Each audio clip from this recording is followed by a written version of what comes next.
بسم الله الرحمن الرحيم الحمد لله رب العالمين والعاقبة للمتقين ولا عدوان إلا على الظالمين والصلاة والسلام على أشرف الأنبياء والمرسلين وعلى آله وصحبه أجمعين أما بعد السلام عليكم ورحمة الله وبركاته أيها الأحبة إخوتي وأخواتي في الإسلام سلا تقوى يتنقاقر نبرة استيزاريب سلا تقوى النورة تقوى مالت من مالت نو የሚለውን ፍቹን ያብራራን ይያለን ነበር ባለፈው ያቆምነው ስለ አሊ ኢብኑ አቢ ጣሊብ ተቅዋ ማለት ምን ማለት ነው የሚለውን ዝርዝሩን አስቀምጠው በዛ ልክ የተወሰነ ማብራሪያ ሰጥተናል። ዛሬ ደግሞ ከዑመር ኢብኑ ኸጣብ ጋር በተያያዘ ተቅዋ ምንድነው የሚለውን እስኪ እንመልከት። ተቅዋ ዑመር ኢብኑ ኸጣብ እንደሚለው ከዕቡል አህባር የሚባል አንድ በፊት ይሁዳ የነበረ ይሁዳ ሊቅ የነበረ በኋላ ወደ እስልምና ገብቶ በጣም በእስልምና ውስጥም ጠንካራ ሰው ነበርና ዑመር እንዲህ አለው ለከዕቡል አህባር ሐዲስኒ አን ተቅዋ እስኪ ስለ ተቅዋ ንገረኝ አለው ዑመር ኢብኑ ኸጣብ ረዲየላሁ ዐንሁ ለከዕቡል አህባር ማለት ነው። فقال هل أخذت طريقا ذا شوك ከዕብ ምን አለው የሆነ መንገድ ላይ ገብተህ ታውቃለህ እሾሃማ ይሆናል እሾሃማ የሆነ አካባቢ ሆነ መንገድን ሄደህ ታውቃለህ ያለ قال نعم አዎ በሾሃማ ቦታ ላይ መንገድ ሾሃማ እሾህ ባለበት መንገድ አካባቢ ላይ ሄጄ አውቃለሁ አለ ዑመር ረዲየላሁ ተዓላ ዐንሁ قال فما عملت فيه ከዕብ ለዑመር ምን አረክ ታዲያ አለው በዛ በሾሃማ ቦታ ስትሄድ ምን እንዴት ሆነ ነው የሄድከው ብሎ ሲጠይቀው قال حذرت وشمرت አለ ዑመር ተጠንቅቄ ተዘጋጅቼ ልብስን ሰቅሰቅ አድርጌ ነው ያችን አካባቢ ያለፍኳት አለው። قال كعب ذلك التقوى كعب ምን አለ ተቅዋ ማለት ይሄ ነው ብሎ ስለ ተቅዋ ያብራራል። እስኪ እህትና ወንድሞች በተለይ ገጠር አካባቢ ላይ አድገን የገጠር ሁኔታ ምናቅ ከተማም ላይ ጠፋ ይችላል ይሄ ነገርና እሾሃማ ቦታ ላይ ስንጓዝ በተለይ ጫማ ከሌለ ያን እሾሃማ ቦታ ስንሄድ ዝም ብለን ሰርከም ብለን ነው የምንሄደው እንደፈለግነውን ነገር ተረግጠን ነው የምንሄደው አናደርገው። ምክንያቱም የፈለግነውን እንረገጣል እግራችን በሾህ መወጋቱ የማይቀር የሆነ ጉዳይ ነው። እሾህ ጠቅጥቆ ለመሄድ እስተሚያቅተን ድረስ በቃ በሾህ የተወጋን ሰዎች ነው ምን የሚያቁስለኛ በቁስለኛ ነው የምንሆነው ማለት ነው። ስለዚህ ምን ማድረግ አለብን ታል ያ ሾህ እንዳያወጋን ሙሉ እግራችን እንኳን ሳንረገጥ በዚህ በእግራችን ጫፍ እየተረገጥ እሾህ ያለባትን እያለፍ እሾህ የሌለባትን እየተራመር እየተረገጥ ነው ያችን ቦታ የምናልፋት። ተቅዋ ማለትም እንደዚህ ነው። ያን ሁሉ አጅር ያስገኛል የተባልነው ተቅዋ በዚህ ልክ ልንራመድበት የሚገባ የሆነ ጉዳይ ነው። እያንዳንዷ ተግባራችን ዱንያ ላይ የምናሳልፋትን ሁላ በዛ ልክ በጥንቃቄ ይቺ አላህን ታስቆጣለች አታስቆጣም፣ ይቺ አላህን ታስደስታለች አታስደስትም፣ የአላህን ውዴታ ታስገኛለች አታስገኝም ብለን ስንጓዝ ብቻ ነው ተቅዋ የሚባለው ነገር የሚመጣው ማለት ነው። ተቅዋ አስቡት ስንናገር እምንናገራት መመዘን አለባት። ይቺ አላህን ታስቆጣለች አታስቆጣም። من كان يؤمن بالله واليوم الآخر فليقل خيرا أو ليصمت በአላህ በመጨረሻ ቀን የሚያምን የሆነ ሰው ኸይር ይናገር ወይ ዝም ይበል።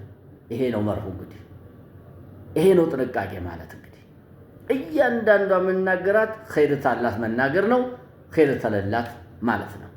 አይናችን የሚያየውም እንደዛው፣ ጆሮአችን የሚሰማውም እንደዛው። በቃ እያንዳንዷ አላህን ታስቆጣለች አታስቆጣም። ጥንቃቄ ስንበላ እምንበላ አላህን የሚያስቆጣ ነው ወይስ አላህን የማያስቆጣ ነው? ሐላል ነው ሐራም ነው? የግድ ነው። ሐታ ሐላሉን ስንበላ ዝም ብለን የቀረበን ሁሉ ጥርግ አናረግም እኮ። አላህን ያስቆጣል አያስቆጣም? ተበዛ አላህን ያስቆጣል። የሰው ልጅ ማመላ አብኑ አደም ሸረን ዊዓአን ሚነል በጥኒ መጥፎ የሆነን ዕቃ የሰው ልጅ አልሞላም እንዲሆዱ ያለ መጥፎ ቃት ሞላ የሚባል ሆዱ ሲሞላ ነው ብለዋል ነብዩ አለይሂ ሰላቱ ወሰለም። ስለዚህ ሆዳችን ራሱ ስንበላ ጉራሾች ይበቁታል ወገቡን የሚያቆምለት እንዳይንቀጠቀጥ አሉ ነብዩ ሰለላሁ ዐለይሂ ወሰለም። እማይቀርተ ሆነ ደግሞ ፈሱሉሱ ሊጧዓሚሂ ወሱሉሱ ሊሸራቢ ወሱሉሱ ሊነፈሲ አንድ ሶስተኛው ለምግቡ፣ አንድ ሶስተኛው ለመጠጡ፣ አንድ ሶስተኛው መተንፈሻ አድርጎ ነው መጠቀም ያለበት ብለዋል ማለት ነው። ወከዛሊከ ኢኽወቲ ወአኸዋቲ ፊል ኢስላም ስንለብስ ጥንቃቄ ይሻል። ይሄ ልብስ በሸሪዓ የተፈቀደ ነው የተከለከለ ነው? የወንድ የሴት የራሱ መመሪያ አለው። ይሄንን ልበስ ይሄን አትልበስ خلاص። ምሳሌ ወንድ ሐር መልበስ አይፈቀድለትም። አገኘው ብሎ ብር አለኝ ብሎ ገዝቶ ቢለብሱ ሐራም ሰራ አይሆንም። የሴት ልብስ አይፈቀድለትም። ዝም ብሎ ልብስ ነው አማረኝ ብሎ መልበስ አይቻልም። ሴትም እንደዚሁ የፈለገችውን አለብስ ሸርጥ አለው። 8 ሸርጦች አሉት ልብስ ይፈቀር ዘንዳ ማለት ነው። የሴት ልጅ ሒጃቡን ያሟላ ይሆንላት ዘንዳ يا أيها النبي قل لأزواجك وبناتك ونساء المؤمنين يدنين عليهن من جلابيبهن ለሚስቶችም ለልጆችም ለሙስሊም ሴቶች ለሙእሚን ሴቶች ሁሉ ነገራቸው ጅልባባቸውን ይልቀቁ የሚለውን ሸርጥ ያሟላ ዘንዳ ሰፊ መሆን አለበት፣ ደንዳና መሆን አለበት፣ ረጅም መሆን አለበት፣ ተቃራኒ ጾታ የሚስብ መሆን የለበትም፣ ሽቶ የነካው መሆን የለበትም፣ የካፊር ልብስ ጋር የተመሳሰለ መሆን የለበትም፣ የሹህራ ልብስ መሆን የለበትም። ይሄ መሟላት አለበት አንድ ልብስ ትክክለኛ አላህ የወደደ ይሆን ዘንዳ ማለት ነው።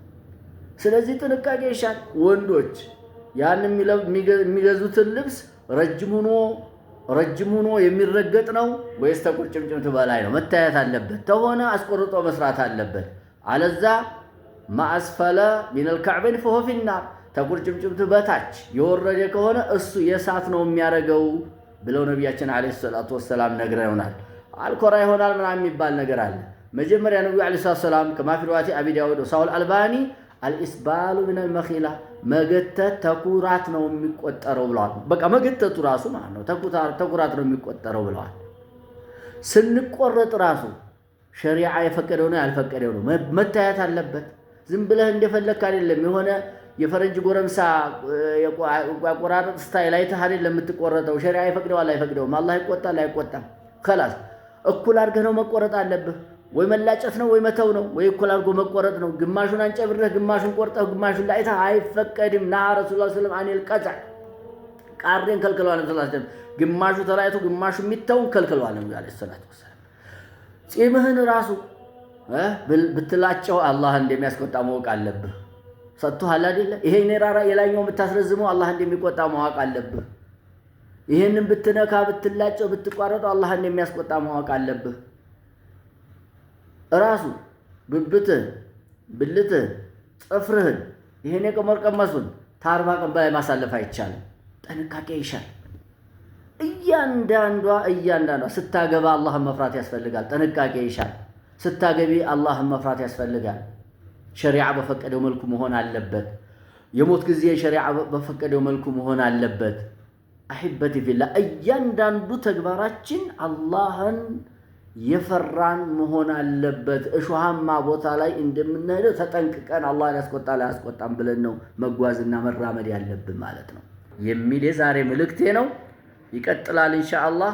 ወቢላሂ ተውፊቅ ወአኺሩ ዳዕዋና አልሐምዱሊላሂ ረቢል ዓለሚን ወሰላሙ ዐለይኩም ወራህመቱላሂ ወበረካቱሁ።